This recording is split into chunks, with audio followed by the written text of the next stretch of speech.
दोस्तों नमस्कार। आप लोगों को मैंने बताया था कि आंसर राइटिंग के बारे में कि अगर समय मिला तो ये भी मैं कराऊंगा। तो आज मुझे समय मिला इतना दिन के बाद, यानी दिवाली और छठ के बाद। तो चलिए मैं आज चलता हूँ इस ओर, यानी आंसर राइटिंग की तरफ। क्वेश्चन आपके पास ये है कि ब्रिटिश ने बेखबरी के दौर में ही भारत को जीत लिया। एक बहुत अच्छा क्वेश्चन यूपीएससी द्वारा पूछा क्वेश्चन है कि सच में ब्रिटिश द्वारा, यानी ब्रिटिश ने बेखबरी के दौर में ही भारत को जीत लिया। क्या ये सही बातें हैं? इस पर आपको टिप्पणी करना है। किसी ने कहा है, यूपीएससी क्वेश्चन है, इसको आप सही से पढ़िए और सही से देखिए। जब ये क्वेश्चन को पूछा गया था तो वहां पर स्टूडेंट को ये लग रहा था कि पता नहीं किस बेखबरी के दौर की बात किया जा रहा है। बहुत सारे स्टूडेंट इसको टैकल किया, बहुतों ने इसे छोड़ दिया। ठीक है, तो आप इस क्वेश्चन को किस तरह हैंडल करेंगे, किस तरह इसको लिखेंगे, ये भी आपको समझना पड़ेगा। मैं आज इस क्वेश्चन का A to Z, यानी कहने का मतलब है कि पूरी तरह से इसका सर्जरी करने वाला हूं। ठीक है, तो आप चाहे तो इस क्वेश्चन को अपने से भी लिख सकते हैं, लिखिए। और बाद में जो मैं तुरंत आपको बता रहा हूं कि कैसे लिखा जाएगा इस क्वेश्चन को। तो इस क्वेश्चन को भी जो मैं बता रहा हूं कितना सच है, कितना सही है, कितना गलत है, आप भी कमेंट करेंगे, बताएंगे कि इसका राइटिंग कैसी होनी चाहिए, कैसे लिखा जाना चाहिए। तो एक क्वेश्चन है, एकमात्र क्वेश्चन ये है कि ब्रिटिश ने बेखबरी के दौर में ही भारत को जीत लिया। तो बेखबर कौन था? ब्रिटिश था या भारतीय राजवाड़े थे? ठीक है, या भारतीय उन राज्य थे, उन राज्यों की बात करेंगे जिस राज्य पर भारतीय लोग शासन कर रहे हैं। ठीक है, तो ये आखिर ये दौर कैसे आया कि ब्रिटिश यहाँ पर व्यापार करने के लिए आए थे, वो धीरे धीरे करते करते कैसे वो पूरे भारत साम्राज्य को अपने हाथों में ले लिया, ये भी देखना पड़ेगा। ठीक है, क्या उनके पास रणनीति था, किस रणनीति के तहत उसने काम किया? तो मेरा कहना ये है कि बेखबर ब्रिटिश था या बेखबर भारतीय जनता, जनमानस या भारतीय राजवाड़े थे। ठीक है, तो अंततः आपको यहीं पर यही देखना होगा कि बेखबर कौन थे और क्या सच में ब्रिटिश लोग भारत को जीतने के लिए आए थे या व्यापार करने के लिए आए थे। उनके पास क्या परिस्थितियां उत्पन्न हुई कि भारत को जीतना पड़ा या भारतीय राज्य को अपने कब्जे में लेना पड़ा। तो इन सब सारे पहलुओं पर आपको नजर दौड़ाना पड़ेगा। यूपीएससी क्वेश्चन है तो यूपीएससी क्वेश्चन स्टैंडर्ड होता है, तो आंसर राइटिंग भी उतनी स्मार्ट होनी चाहिए। अगर आप आंसर राइटिंग में बहुत ज्यादा घालमेल करेंगे तो होगा नहीं, एकदम सटीक जवाब देना है आपको। ठीक है, तो पहले तो आपको ये बताना पड़ेगा कि इसका एक पैराग्राफ में ये लिखना है कि क्वेश्चन का डिमांड क्या करता है। ठीक है, डिमांड क्या करता है कि बेखबर कौन थे, किसने इस नीति को उजागर किया, किस लेखन शैली में इस बात को देखा गया है, इस सारी बातों को देखना पड़ेगा। ठीक है, उसके बाद आप लास्ट में कंक्लूड करेंगे इस बात को लेकर कि ब्रिटिश बेखबर थे या भारतीय रजवाड़े बेखबर थे। किन किन परिस्थितियों पर नजर दौड़ाना पड़ेगा कि आखिर क्या क्या परिस्थिति उत्पन्न हुई जो व्यापार करने के लिए भारत आए हुए व्यक्ति आगे चलकर वो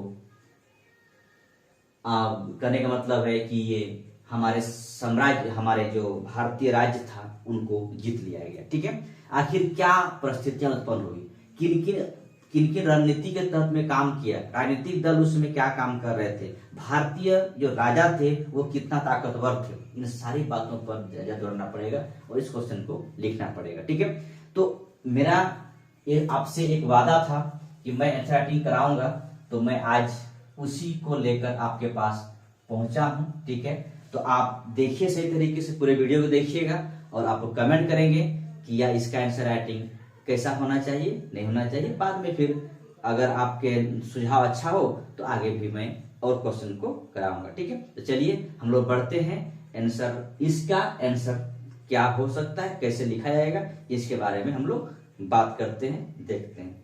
चलिए हम लोग आगे चलते हैं। तो दोस्तों क्वेश्चन ये है, ब्रिटिश ने बेखबरी के दौर में ही भारत को जीत लिया, टिप्पणी कीजिए। देखिए इस क्वेश्चन को ध्यान से देखिए, क्वेश्चन तो आपको समझ में आ गया होगा। देखिए सॉल्यूशन में क्या करना आपको, उपर्युक्त कथन आधुनिक भारत के इतिहास लेखन में साम्राज्यवादी दृष्टिकोण को अभिव्यक्त करता है। यानी किस दृष्टिकोण को मैंने अभी बताया आप लोगों को कि आप इतिहास लेखन की भी चर्चा करेंगे। ये बातें साम्राज्यवादी दृष्टिकोण जो इतिहास को लिखा, ठीक है, लेखन कला का एक कला है समाजवादी दृष्टिकोण, उसका उसने ये बातें अभिव्यक्त किया। इसे मुख्य तौर पे दो इतिहासकार का नाम आएगा, जॉन सीले, रेमजे मेयर जैसे विद्वानों ने इस दृष्टिकोण को प्रोत्साहन दिया। ठीक है, ये दोनों समाजवादी लेखन कला से जुड़े व्यक्ति हैं। इसने प्रोत्साहन दिया इस बात को लेकर तथा यह स्थापित करने का प्रयत्न किया कि ब्रिटिश उपलब्धियों में कोई भी उपलब्धि उतनी आकस्मिक और उतनी अनिच्छुक नहीं थी जितनी ब्रिटिश की भारत विजय। किंतु अगर हम उपर्युक्त कथन की परीक्षण करते हैं तो फिर इस संदर्भ में एक दूसरा निष्कर्ष निकलता है। कहने का मतलब ये है, इन लोग कहना है कि भारत का जो विजय किया गया, ठीक है, तो जो बहुत सारी उपलब्धियां हैं ब्रिटिश का, तो ब्रिटिश उपलब्धियों में कोई भी उपलब्धि उतनी आकस्मिक और उतनी अनिच्छुक नहीं थी। ठीक है, मतलब ऐसा कहा जा रहा है कि ये अपने आप बिना इच्छा का चलते चला गया। ठीक है, जितनी ब्रिटिश के भारत विजय, ठीक है, ब्रिटिश की भारत विजय।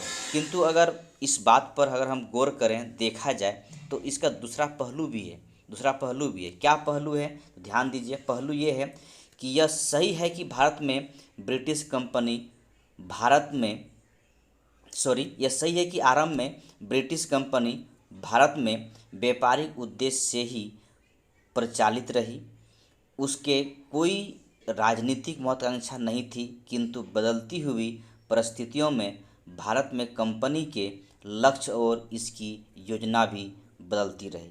ठीक है, तो यानी आपको ये दर्शाना है कि जो आपके पहला पैराग्राफ में लिखें कि उस बात को काटना पड़ेगा यहाँ पर से। ठीक है, कि दूसरा पक्ष ये भी है कि जो भी भारत में जो भी कंपनियां, ब्रिटिश कंपनियां आई थी भारत में, तो व्यापार करने के लिए आई थी। ठीक है, लेकिन बदलती परिस्थितियों में उसने अपनी लक्ष्य और योजना दोनों को बदली।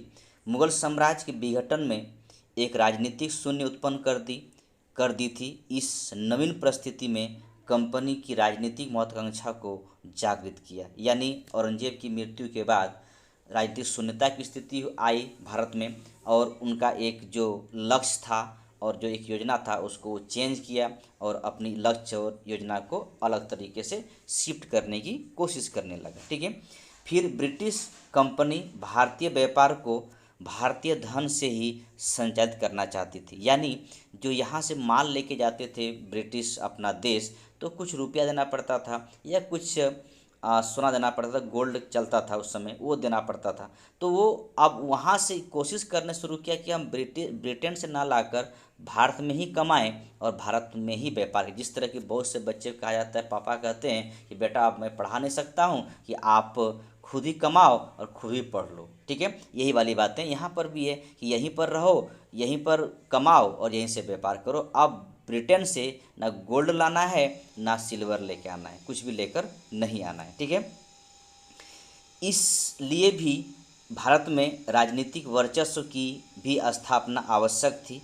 फिर कंपनी के विभिन्न प्रकार के नीतियों को अपनाकर यथा घेरे की नीति, सहायक संधि प्रणाली, युद्ध की नीति, व्यक्तिगत का सिद्धांत आदि के माध्यम से भारत में अपने साम्राज्यवादी महत्वाकांक्षा को पूरा किया। ठीक है, यानी कहने का मतलब ये हुआ कि ये तो था कि यहीं पर रहना, यहीं पर कमाना, यहीं पर व्यापार करना है। ठीक है, ये चीज़ें ठीक था, लेकिन इसके साथ साथ में बहुत सारे ब्रिटिश की राजनीतिक नीतियाँ भी थी। ठीक है, राजनीतिक नीतियाँ भी थी, उन नीतियों को भी देखना पड़ेगा। जैसे कि घेरे की नीति है, सहायक संधि है, युद्ध की नीति है, व्यक्तिगत सिद्धांत है जिसको हड़प नीति कहते हैं। ये सब के माध्यम से भारत में अपने साम्राज्यवादी महत्वाकांक्षा को पूरा करने की कोशिश किया। इसलिए ऐसा मानना तार्किक नहीं लगता है कि ब्रिटिश ने बेखबरी के दौर में भारत को जीता, क्योंकि अगर यह बेखबर थी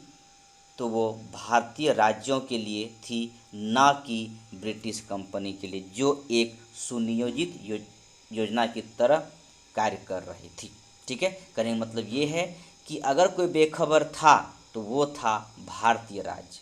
ठीक है, कि ये अपने अपने दुनिया मस्त थे और चल रहा था, लेकिन ब्रिटिश एक सुनियोजित योजना के तहत में ये कार्य कर रहा था। यानी कहने का मतलब है जो क्वेश्चन का डिमांड था, वो क्वेश्चन का डिमांड को आपको ये दिखाना पड़ेगा कि ब्रिटिश बेखबर नहीं थे, बेखबर भारतीय राज्य थे। इनका जो कहना था जॉन सीले और रेमजे मेयर के, इसकी बात को थोड़ा काटना पड़ेगा, यानी साम्राज्यवादी नीति जो इसके तहत में जो लिखा इसको, ये तो थोड़ा अपना अलग विचार आपको देना पड़ेगा। ठीक है, इस क्वेश्चन का आंसर इस तरह का होगा, ये शॉर्ट नोट्स में था, इसको आप लोग सही से देखिए। अगला क्वेश्चन को मैं फिर कभी एक बड़ा सा 2-3 पेज का मैं आप तक लेके आऊँगा, लेकिन इससे पहले आप लोग दोस्तों अगर अच्छा लगे तो कमेंट करेंगे, लाइक करेंगे, शेयर करेंगे, और अगर सब्सक्राइब ना किए हों तो सब्सक्राइब भी कर लें। थैंक यू दोस्तों, जय हिंद, जय भारत।